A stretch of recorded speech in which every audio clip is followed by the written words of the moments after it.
Assalamualaikum warahmatullahi wabarakatuh. Selamat pagi, selamat siang, selamat malam. Berjumpa kembali dengan Bapak di kelas kimia. Apa kabarnya anak-anak semuanya? Mudah-mudahan dalam keadaan sehat selalu ya. Baik, hari ini kita sambung kembali pembelajaran kita setelah kita menyelesaikan 4 sifat koligatif.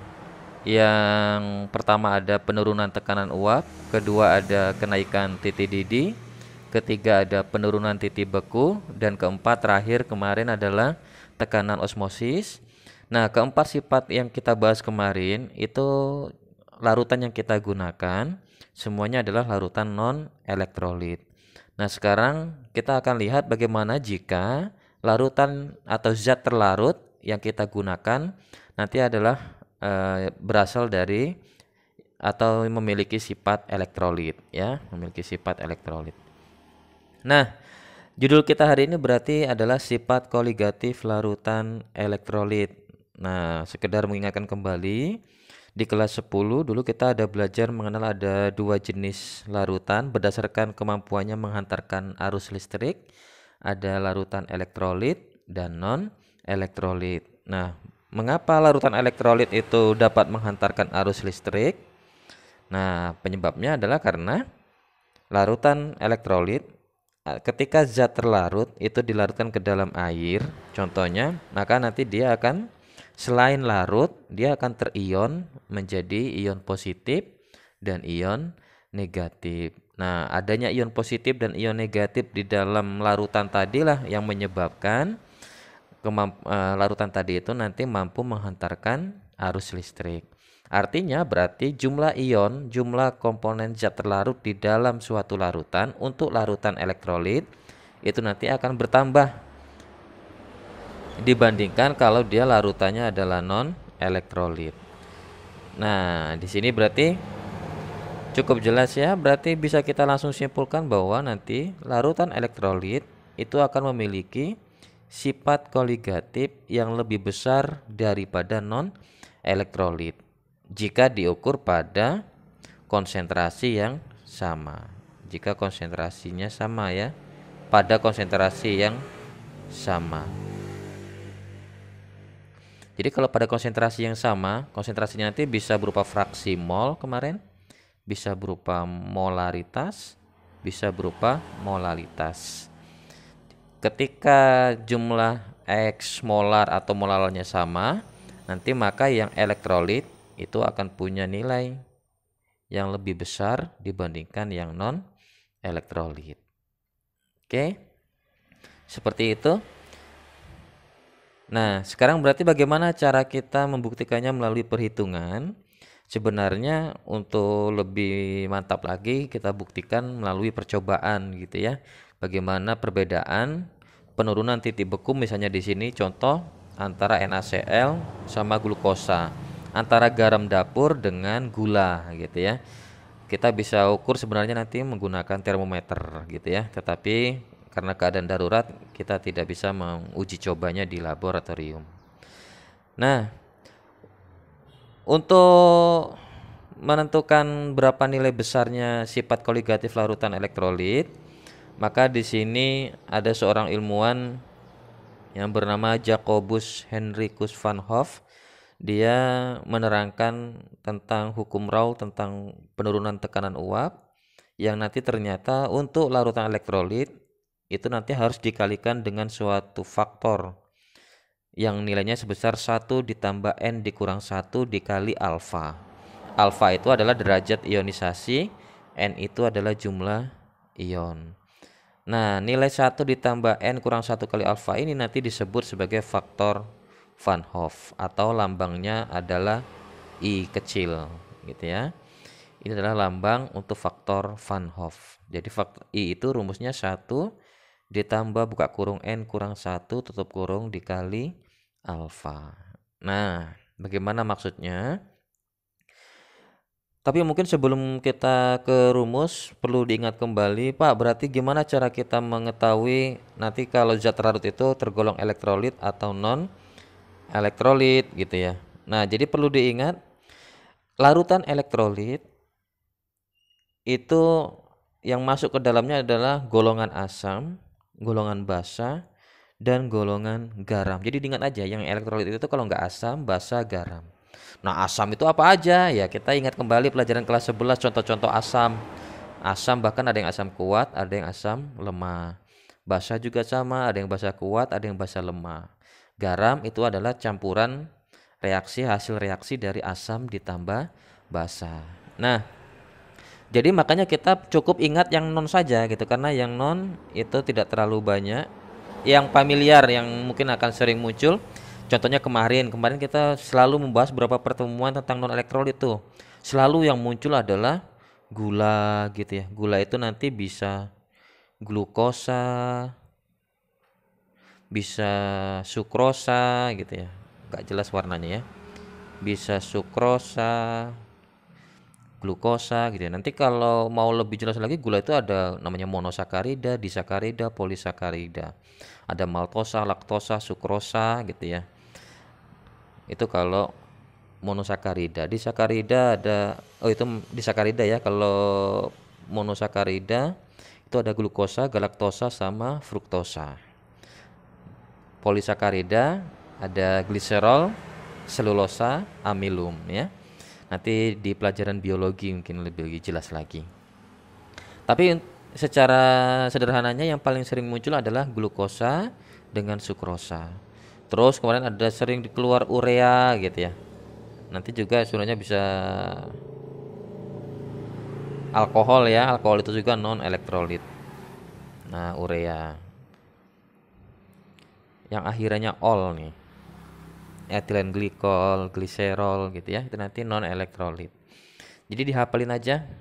Ini kelompok non elektrolit ya. Berarti sisanya nanti dia adalah bisa jadi adalah elektrolit. Asam, basa, garam. Lebih mantap lagi kalau kita masih ingat senyawa-senyawa asam, basa, garam ya contohnya. Oke, sekarang kita lanjutkan. Nah, jadi bagaimana masuk ke dalam rumusnya? Sekarang Bapak akan coba bantu cara mengetahui jumlah ion N ya. N itu jumlah ion. Ini tadi rumus I, faktor Van Hoff-nya 1 ditambah N kurang 1 kali alfa. Alfa ini kalau dia elektrolit kuat, elektrolit kuat, maka nilainya otomatis 1 nilai alfanya. Tapi kalau elektrolitnya lemah,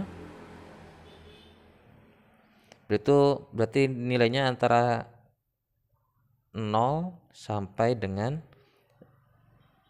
1. Berarti 0, gitu. 0, terserah 0, berapa gitu ya. Kalau non elektrolit berarti nilai alfanya 0. Oke. Itu untuk alfa. Nanti dikasih tahu di soal. Sedangkan N itu nggak pernah dikasih tahu di soal. Kita yang harus mencarinya. Nah, bagaimana cara nyari N? Ini contohnya. Misalnya ada CaCl2. Berarti nilai N-nya 3. Nah, dari mana dapat N-nya 3? Sebenarnya kalau secara reaksinya berarti CaCl2 itu kan terurai menjadi Ca2 plus tambah Cl min. Nah, karena di sini Cl-nya ada 2 berarti kasih 2. Nah, disebut 3 itu karena di sini koefisiennya nih. Ca2 plus koefisiennya kan 1. Sedangkan Cl min koefisiennya 2. Berarti kita jumlahkan gitu. 1 tambah 2 3. Berarti nilai N-nya adalah 3. Oke. KCl N-nya 2. Dapat dari mana? Berarti kalau KCl itu kan kalau diuraikan jadinya berarti K plus tambah Cl min. Sudah setara.